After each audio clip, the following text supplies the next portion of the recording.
Hello everyone and welcome to English Up.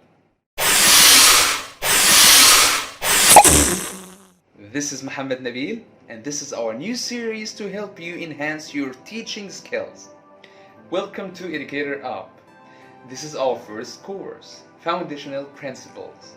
In this course you will go through a journey of not only what to do as a language teacher, but also what not to do. Let's get started. The first metaphor is language is a cake. There are a lot of ways language is like a cake. It's motivating, it nourishes you, and strengthens you. It also can be presented in a lot of different ways. And yet, some learners hate learning a language. How can that be? I am sure that you will agree that learning language is wonderful. Let's share together some thoughts by discussing a fascinating research to show us why some learners don't like to learn languages. In a controversial but famous study by some scientists from Harvard University, Nalini Ambati and Robert Rosenthal, students observing teachers were able to accurately predict the teachers who were really bad and really good. What makes the study so controversial is the amount of time it took students to make these predictions. Wanna take a guess? How long do you think students watched the teachers to accurately predict if they were bad or good? Well, believe it or not, they took only 6 seconds. Now, what do you think that students could see in their teachers to accurately predict if they were good or bad in just 6 seconds? And which teacher would help them learn?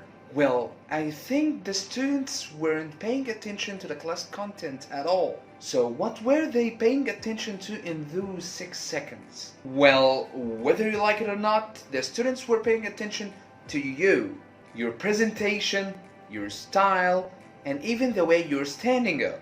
In other words, while you're having the most delicious cake in your hands, how you present the cake is one of the most important factors for students' success. In other words, learners often see the technique before they see the content. On the other hand, teachers seem to be divided into two groups: those who think about technique and those who think about content.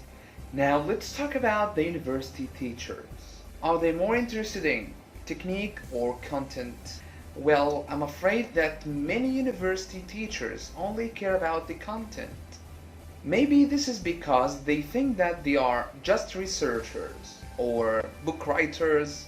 Actually, many of the university teachers would fall into the high content, low technique. Now let's talk about teachers in primary and middle schools.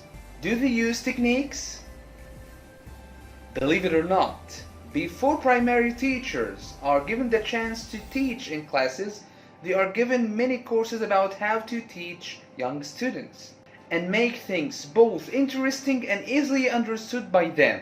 They use colors, games, and stories. They use their hands and bodies.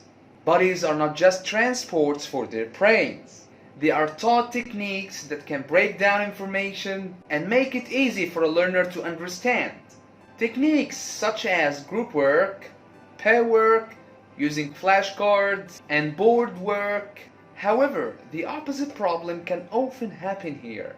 While techniques are usually studied, sometimes primary and middle school teachers aren't given the freedom to choose their own books and materials, and thus they spend most of the time thinking about the techniques and not about the content. Another problem in the balance of content and technique is the fun teacher. You know this one. His class is one game after another. You get to laugh a lot. He tells lots of funny stories to his students. But how much have you learned?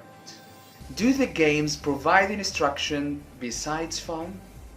Do the stories teach a key learning point? Or have much of the valuable class time been more social than educational? Well, we are not criticizing anyone here. Certainly, there are university teachers that use wonderful techniques and primary teachers who create great content. And a fun teacher can also be an excellent educator. So where we can find the happy balance between technique and content?